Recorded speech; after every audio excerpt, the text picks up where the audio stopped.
Përshëndetje miq të dashur, përshëndetje ju shikues dhe përcjellës të kanaleve dhe rrjeteve sociale të cilat e shpërndajnë këtë video material. Kemi vazhduar me pjesën tjetër të edicionit të radhës me pyetje përgjigje me imamin e nderuar Arbër Berisha. Selamu alaikum, mirë se erdhët edhe sot. Aleikum selam rahmetullahi barakatuh. Mirë se ju gjejmë përsëri. Është kënaqësi që të jemi në këto takimet tona të radhës.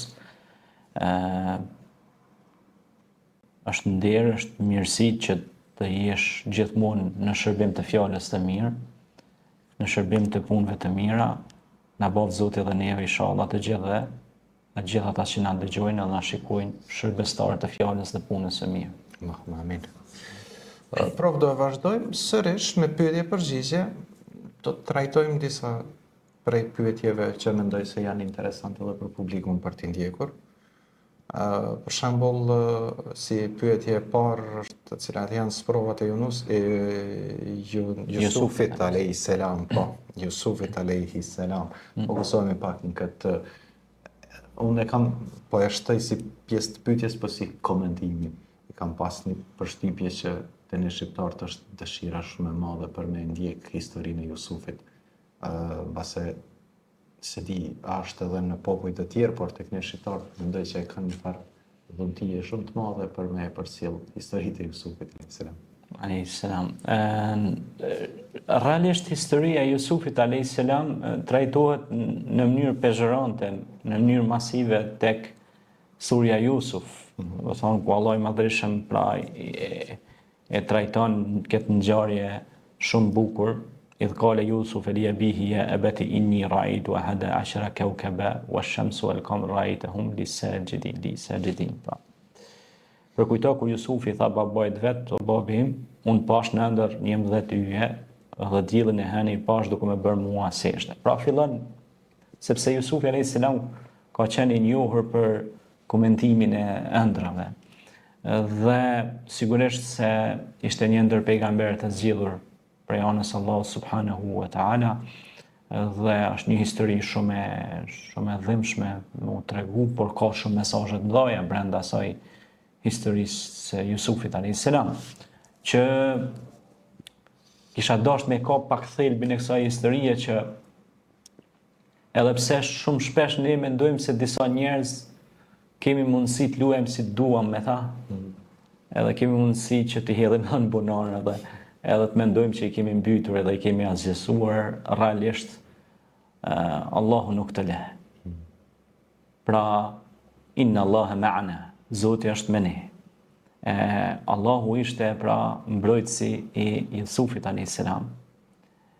Dhe ai kaloi sprova të mëdha, xhelozia, komploti i vëllezërve të cilët e hollën pranë bunar, shitja e tij si slav, jeta në mërgim po ashtu, sprova pasionit moralit në shtëpinë e mretit Aziz, padrejtësia, burgosja, ndonse i pafajshëm, testi i pushtetit, kur u bë ministër, pra nuk u hakmar, edhe pse u dha shanse.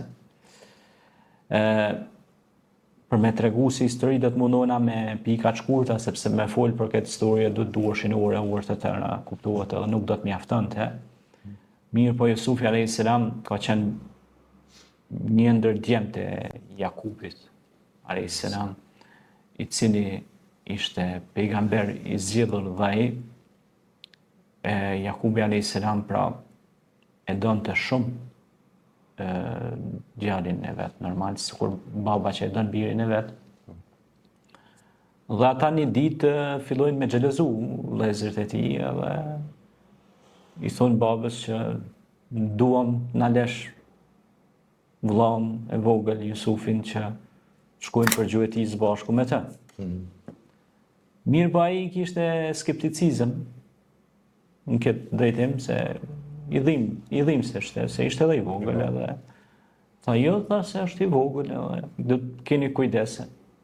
Edhe ata u betuan baba jonë që ne do ta mbrojmë me çdo gjë, më shumë merakos alin mos. Në këtë drejtim.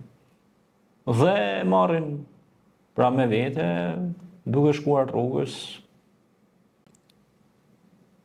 pra i bëjnë komplot. E marrin edhe e hedhin aty pra në bunar. Dhe kuptohet pastaj e inskenojnë situatën, e marrin një pjesë, një këmishë, e ngjynë e bëjnë me gjak të dhelpërës aty, dhe e marrin edhe kur kthehen në shtëpi, kinë se të mërzitur, se kinë se e ka hongër ujku, a kupton aja, Jusufin a.s. Dhe i thonë që e ka hongër ujku, Jusufin a.s. A i mërzitet shumë, por prap, thotë unë nuk e hembas shpresat tek Allahu, edhe kishte pra e myt akoma që djali i tij është gjallë. Sikur janë ndjente zemra, sepse pejgamberët e Zotit kanë pas, domethënë, besim të madh, mbështetje të madhe tek Allahu, nuk e kanë humbur shpresën tek Zoti. Subhanallahu, kupton edhe. Kjo është edhe një lloj mesazhi i fuqishëm që shumë njerëz sot kur ju ndodh ndonjë sprovë, ndonjë bela, ndonjë fatkeqësi, ata bien kompleta kështu. Do thonë, subhanallahu, nuk bën ashtu. Besim in Allah ma sabirin, pra Allah është me durimtarët. Allahu thotë përgëzoi durimtarët, ata që durojnë, sepse Allahu do t'i shpërblejë ata në këtë botë padyshim dhe në botën tjetër. Sigurisht epilogu i gjithë kësaj pastaj një karavan i madh kalon asaj dhe një karavan i ministrit të asaj kohe dhe dëgjojnë aty ato uturimat, ato zhurmat edhe shohin çka ka aty edhe hidhen ato lietarët e çojnë ata slevët e marrin e tërheqin pra Jusufin a.s. nga bunari dhe e marrin e shesin në pazarin e sklevërve, kupton e ja. Dhe blejnë për një vlerë shumë të paktë, kupton e ja. Dhe marrin, por Allahu xhaleshanu i kishte dhënë atij djali shumë bukuri e hieshi dhe ishte shumë i fuqishëm, sepse normal vinte nga një familje aristokrate, familje pejgambersh, si ishte Jakubi a.s. Po ishte edhe familje zgjedhur. Po përveç asaj, Allah i kishte dhënë edhe urtësinë, kishte dhënë edhe tiparet e mira, veçoritë, kishte marrë veçoritë e mira prej etërve të tij. Dhe gradualisht pra i filloi të rritej aty dhe filloi të jap rezultate të mira, ishte punëtor i mirë, ishte njëri i përkushtuar në punën e tij.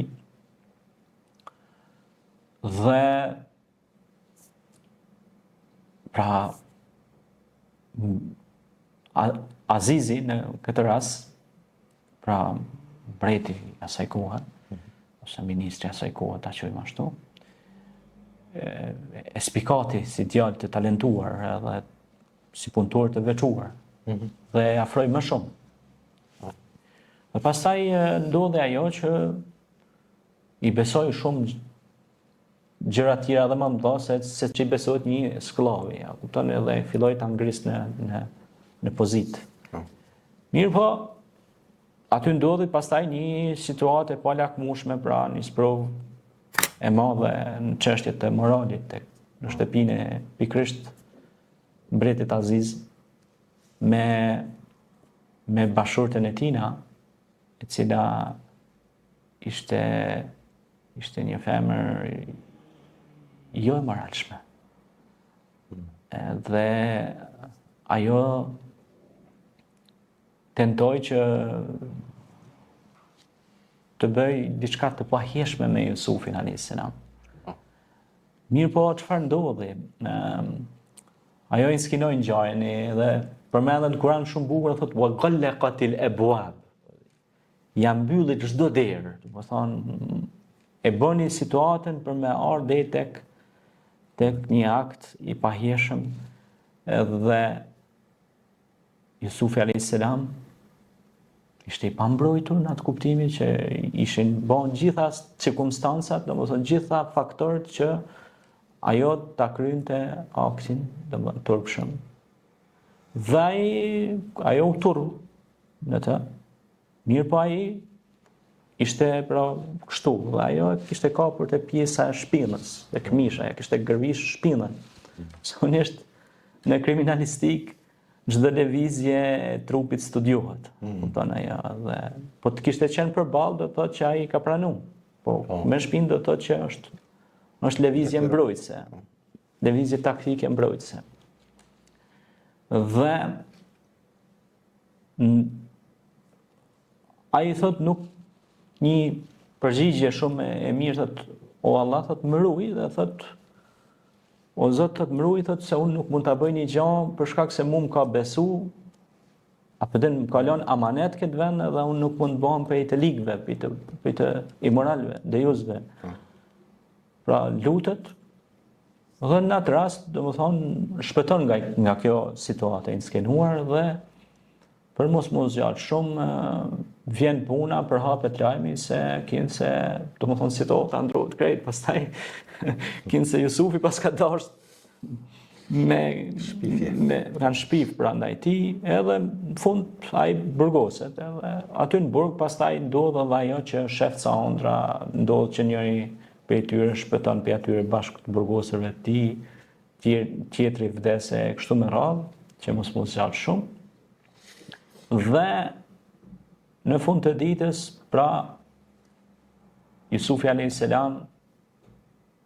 hetohet që kishte qenë komplet i pastërt. Dhe në shenjë respekti, ministri asaj kohe e bën ministër, e ngrit në detyrë, e bën ministër të financave, të administratës dhe bujqësisë të asaj kohe, të administratës publike. Dhe më thonë që me ba, sepse e shifte se i tregoj ëndrat me 7 kallë, tregon sa ku do të me të bu, pra, kallamoqin, misrin, agrumet të ndryshme, dhe sa ku do të me përdor. Dhe më thonë, pjesa, kaq vite do të ketë tatësi, kaq vite do të ketë bollek, kaq vite kështu, pra administrim në biznesin e shtetit, financave publike. Dhe ai, pra, ju jep idenë se si ti ruajnë ato. Dhe ajo funksionon për mrekulli. Ideja që e dha pra pejgamberi Jusuf a.s. Po pejgamberët kanë pasur edhe shpalljet, kanë pasur edhe ndihmën e Allahut, kuptohet edhe. Sigurisht ata kanë vepruar konform ligjeve të Zotit. Dhe e ngritin në detyrë dhe përfundimisht vjen puna që vjen një delegacion, vishin delegacione me marr dritë, me marr ushqim, se kishte thatësi të madhe dhe vjen delegacioni i vëllezërve të tij. Që ishin pra kuptohet ata që kanë hedhur në bunar, që kanë gjujt bunar. Dhe aty është një histori shumë domethënë se pastaj sigurisht ne do ta shtjellojmë pra tutje. Po. Mirë, do kaloj në fakt të rrim në të njëjtën temë, por me një pyetje tjetër tek si ndjehej Jakubi a.s. për gjendjen e Jusufit a.s. Domethënë gjithmonë do të më ndalë tek fakt që ndoshta ndjenja e prindit kur është diçka që nuk është duke shku mirë, sikur prindi e përjeton të vërtetën në formën e vet. Po. Që në këtë rast pak a shumë edhe tek Jakubi a.s. ka ndodhur një. Shiko, dhimbja shumë e madhe te babai i tina, saqë thot ju zbardhën syt nga dhimbja, nga domethënë që ishte mërzit, shumë mërzi e madhe, domethënë. Mirë po ai gjithmonë kishte shpresë tek Allahu dhe thoshte shpresën tek Allahu humbin vetëm pabesimtarët. Unë kam shpresë tek Allahu dhe thot unë ankohem vetëm tek Allahu. Çështjen time pra ja drejtoj vetëm kujt? Allahut subhanahu wa taala. Ajo është shembull më i madh i sabrit të bukur, pra Jakubi a.s. Sabrul Gjemil, sabrul dia, sabër i drejtshëm. Pra shembull një pejgamberi që edhe pse Zoti e privoi me loçkën e zemrës, me vladin e tij, me djalin e tij të bukur Jusufin a.s. ai prapse prap nuk u dorëzua dhe kishte vazhdimisht shpresë tek Allahu subhanahu wa taala që djali i tij do të rikthehej përsëri. Dhe pason ajo që ishim të diskutuar te pyetja e parë. Po. Realisht në delegacion, pra ai ju dha me vete i mbushi me të mira materiale dhe Po. kur duke shku rrugës, ai ja ushtroi ushtrin. Po ju kishte futur një gotë ose një tas të çmueshëm, të shtrenjtë në brendësinë e thesit, ku ishte drithi dhe ushtria lëshuan rrugë, ndalë, thot, ku shkoni? Thot, ke marrë, thot, do shkojmë, thot, karavani. Thot, jo, thot, që do shkoni sepse kemi indicje që ka ndodhur një vjedhje në oborrin e ministrit. Ka vjedhur dikush diçka. A kupton? Po ai kishte skenum komplet situatën. Edhe shpojnë atë thesin edhe nxirrin atë gotën dhe thot, ja, thot, keni vjedhur, thot, duhet të arrestoheni. Keni bërë vepër penale. Edhe i marrin edhe çojnë atje edhe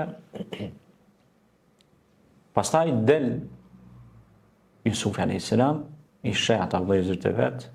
Mesin e tyre kishte qenë Bunjamini, një ndër vëllezërit e vet që e donte shumë Jakubi alayhis salam, edhe ishte prej mëdhëgjërve dhe ishte fatale për të që edhe një tjetër t'i shkoj, t'i përfundoi keq. Fiks. Pastaj të kuptoj që diçka nuk është në rregull, nuk po shkon diçka ashtu.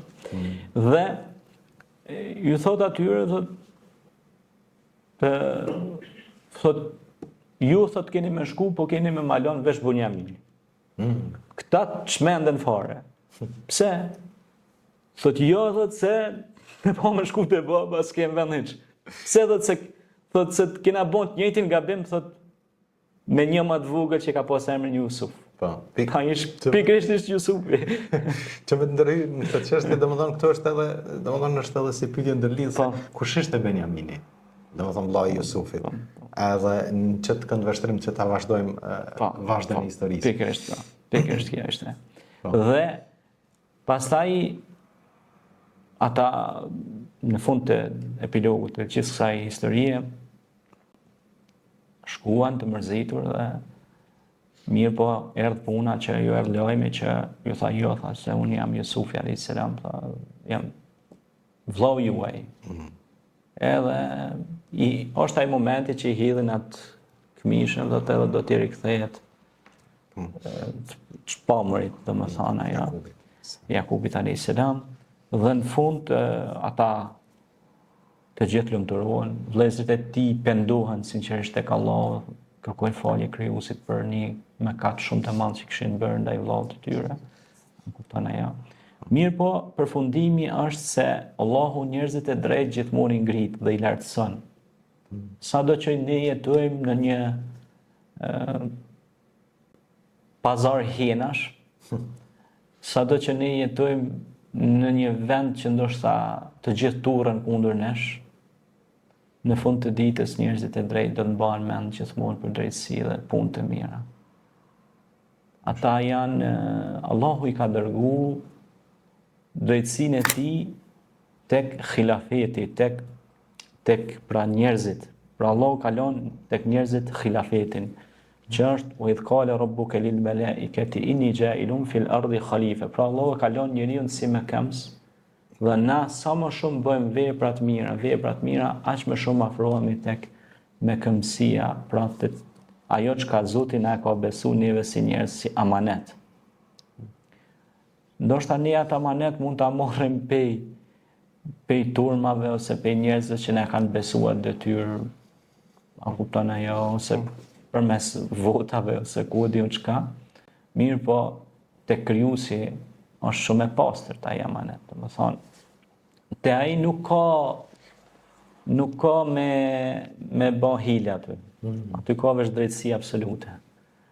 Edhe aty është esenca ose thelbi i të kuptuarit krejt kësaj ngjarje, që edhe pse ishte në bunar, ishte në skëterë, në errësirë dhe më afër kishte vdekjen se sa ta mori i qafës, Allahu dhul Gjelale ngriti e bari ministër më të lartë kohës dhe lartësojnë këtë dunja. Po përveç se ka lartësuar këtë dunja, Allahu e lartëson edhe në xhenetet e tij të bukura.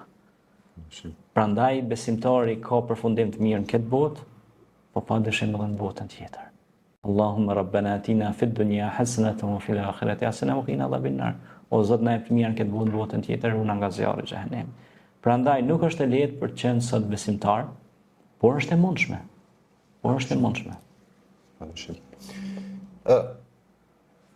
Në fakt, si bisedë dhe si tregim po bëhet kogja interesant kur po e zhvillon, por unë do të doja që të kaloj tek një çështje tjetër edhe tek një pyetje tjetër që ka të bëjë pikërisht me qëllimin cili ka qenë qëllimi i ardhjes së pejgamberëve në përgjithësi. Për çfarë qëllimi janë pejgamberët në si të dërguar për një njerëzimin. Ani abudullah fajtanibut tagut. Do më thonë, misioni i pejgamberëve ka qenë që njerëzit me mësue me adhuru Allahun si një të vetëm dhe të pashoq, dhe më shmang çdo lloj besimi të kotë, ose adhurimi bosh, ose adhurimi i gjërave, do më thonë, të pakuptimta, ose qofshin ato fizike ose metafizike. Adhurimi pra t'i bëhet vetëm një Allah. Pastaj, normal, largimi nga idhujtaria. Që në kohën e Nuhit alayhis salam u shfaq idhujtaria shumë me të madhe, e që në atë kohë, do të thotë, misioni i pejgamberëve nuk është ndalë deri tek Muhamedi alayhis salam, që i largoi 360 idhuj nga Mekke Mukarreme, i largoi sepse kishin ra në një gjendje të errët, sa që adhuronin Latin dhe Uzan e Hubelin. Bine se është një historie shumë qesharake, ati ja kishin pas thynjën në krah, kupton? Edhe ata u mërzitshin si ja ka thyr krojnë, tash që mujt janë gjithë krojnë, Zotit. Astagfirullah. Dhe kjo është, do të thotë që ku kishte arrit mendësia, do të thonë, e popullatës, ai jahilleku, ajo ignoranca e tyre, që adhuronin zota të rrejshëm. Biles në kohën kishte qenë Umeri të kalu aty dikon në Mekë edhe ishte marrë njëri zotin pej hurmeve. Edhe filloi me hongër zotin, a kupton ajo. E i tha, ky nalë të qa bënë të se ma hongër zotin. A kupton ku kishte ra mentalitet, hasbunallahu wa ni'mal wakil.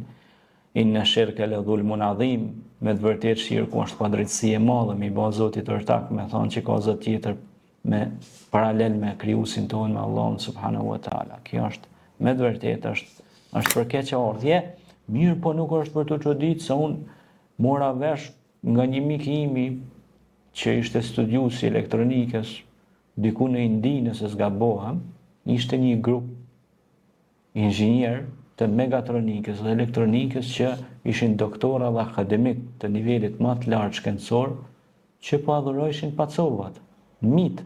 Unë këtu jam behasu, sepse kam dëgju se adhurojnë gjona, për shembull lopa adhurohet në Indi ose senet, po të adhurohet mini dhe që kam ka çudit tjetër çka. Shkojshin në thellësi të podrumeve, me i gjet edhe me u çu baklava. Një quë mendësina. A kupton e? Pra, ai ishte meftiu i tyre. Mini. Kjo është... Kjo me vërtet është... Subhanallah. është smerë. Kjo është edhe të mërshme çka. E të mërshme është. Sinqerisht. Amo, ata kishin një xhamat shumë të madh. A kupton e? Sepse tashti nëse nalmi India i ka 1 miliard e 700 milion banor. E tashti llogarit, mirë po më çuditi se xhamatin e shkollu. Po si. A kupton ajo. Edhe kjo është me të vërtet një katrahure vërtet të adhurohen gjërat të kota. E kjo, Islami ka ardhur dhe këtë pejgamberët e Zotit që kanë ardhur me një mision që njerëzit me i largu nga kotësia, nga idhujtaria, nga adhurimi i gjërave boshe dhe të pabaza. Wa ma khalaqtul jinna wal ins illa liya'budun. Unë nuk i kam krijuar xhenët dhe njerëzit për tjetër, veç se çka të më adhurojnë mua. Kënd Allahun te bareke ve taala. Pra, përmirësimi i jetës njerëzore dhe largimi nga idhujtaria. Sepse normal ndryshonin situatat. Njerëzit adhurojnë gjëra ndryshme dhe rasti i Ibrahimit pastaj që e treguohet me të madhe që si largojnë nga idhujtaria me shembuj, duke tregu shembuj. Pra, ai përmes shembujve praktik i largonte nga idhujtaria. Me butësi, jo duke ja u fy idhujt, sepse edhe Zoti pra thot në Kur'an mos ja u fyni idhujt atyre. Se pastaj ata ja u fyn krijuesin juve, është e rëndë. Po gjeni metoda.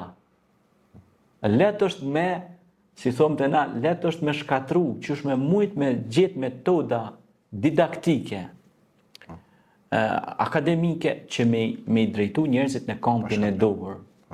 Se letë është e merë ja do për gjysë, pam, po shka ndrejqe ma të punë.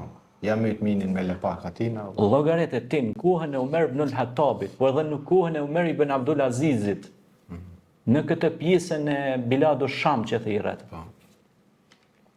Në Babiloni, që është quajtur edhe në Mesopotami, në civilizimet e lashta, kanë qenë Ahurmazdi dhe Aramani, kanë qenë kinse perëndia i dritës dhe i errësirës.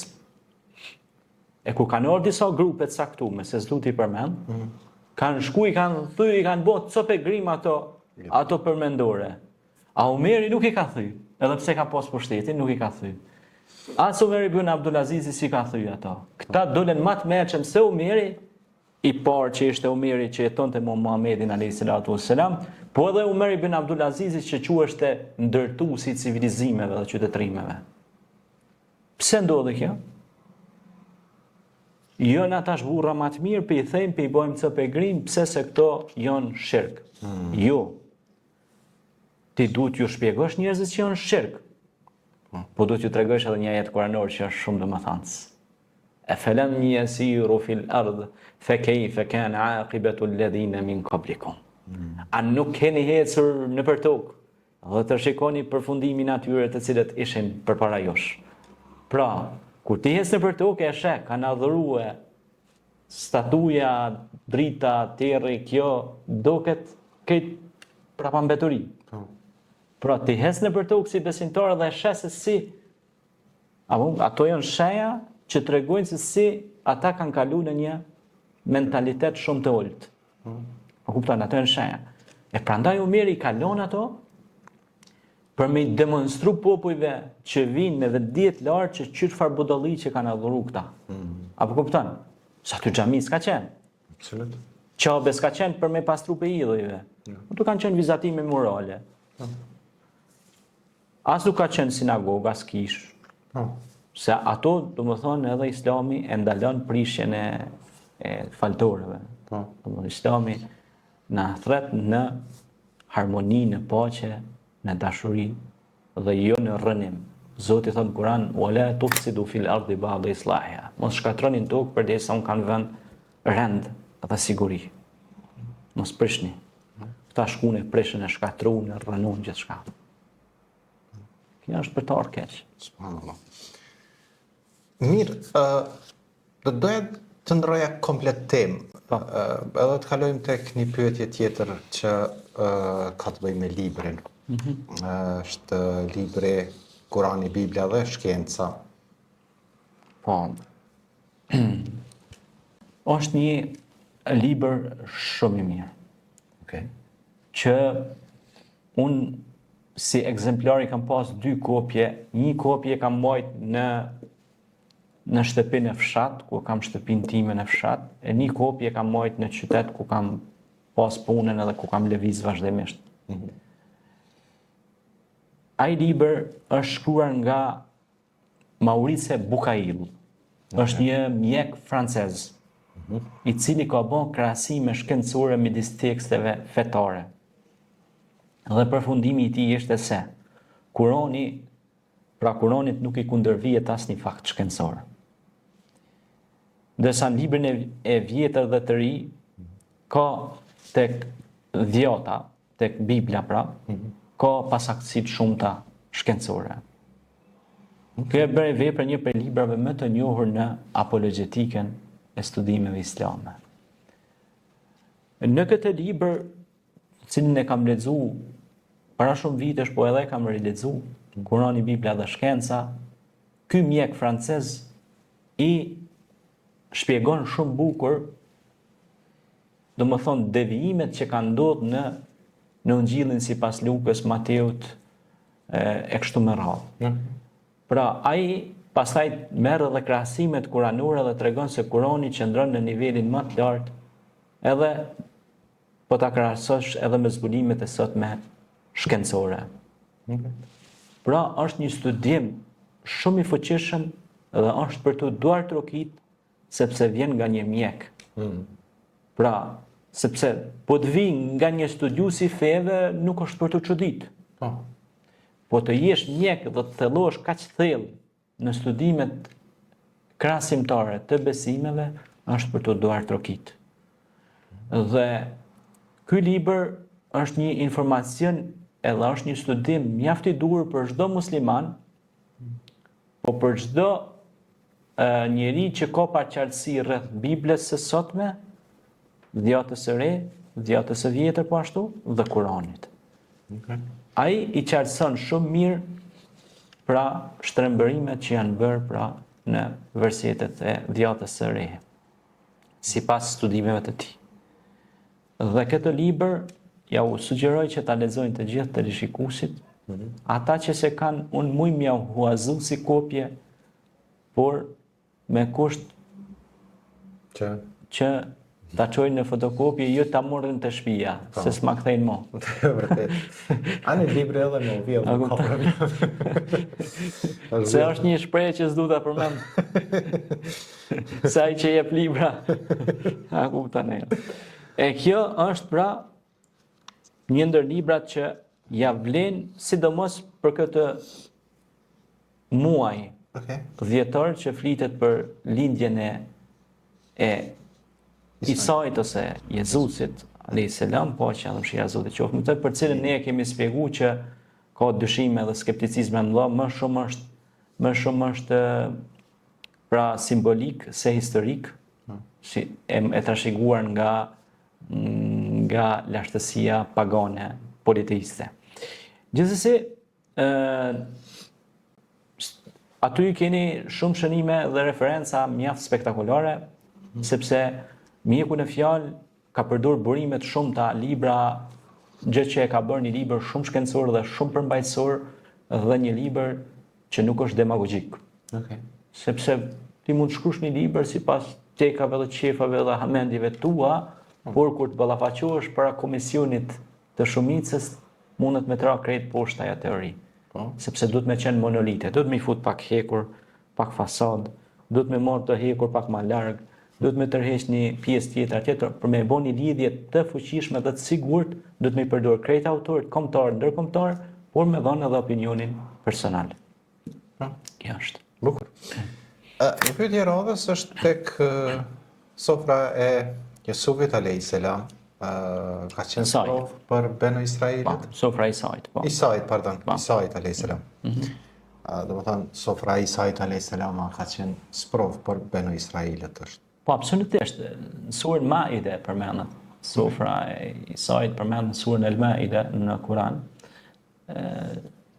Për çata edhe kjo surë ka marrë emrin surja Maide, se përmendet sofra e Isait alayhis salam. Dhe ata kërkonin gjithçka nga pejgamberi I Zotit, bëna këtë mrekulli, jo I shëronte të smurt nga lepra, nga zjeba, biles mendimin Allahut ngjallë edhe të vdekurit, thuhet në disa transmetime. Pastaj në peshkim shkoi me dishepujt e tij, me nxënësat me havarijunt e tij, shkojnë peshkim edhe kur shkojnë peshkim, thanë lutë Zotin që të kem bollek. Allahu në lutje, Allah ja pranoi lutjen. Pejgamberi I Zotit.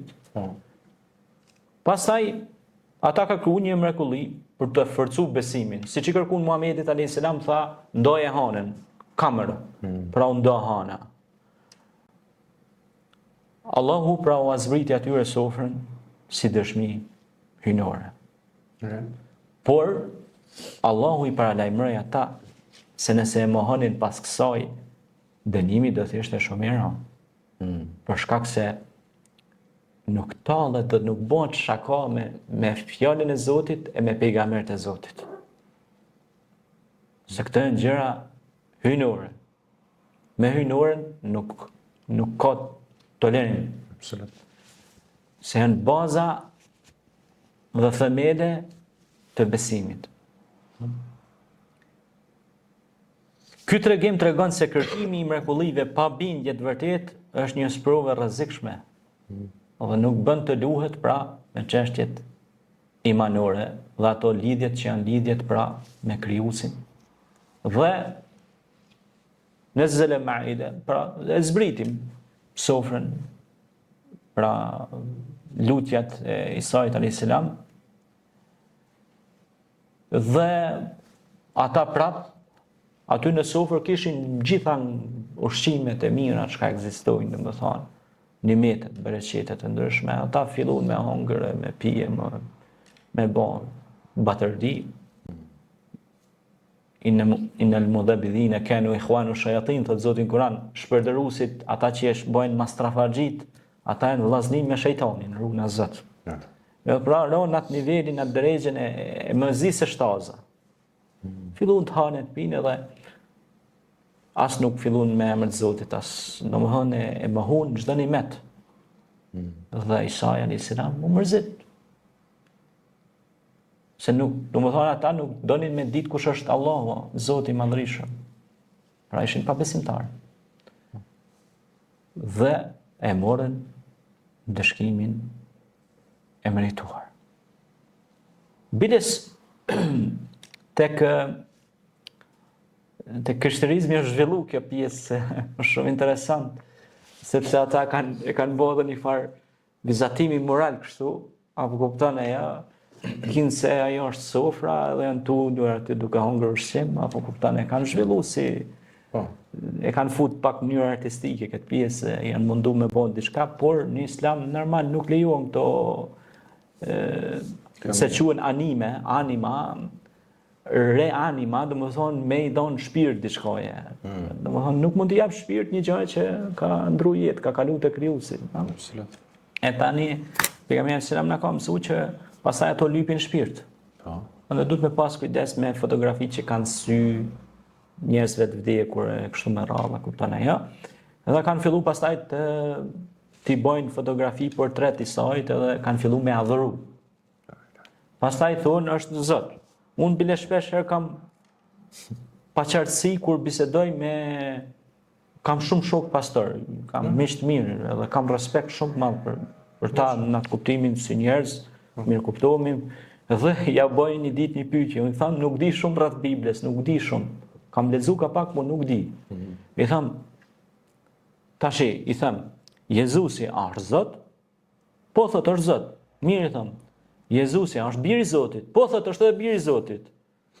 Mirë, i them. Jezusi është shpirti i shenjtë. Po thot është shpirti i shenjtë. Tash më bën 3 copa mua këtu. Tash është Zot. Është biri i Zotit, është shpirti i shenjtë. Është i vetëm linduri, sepse thot aty i vetëm linduri. Vetëm ai ka lind.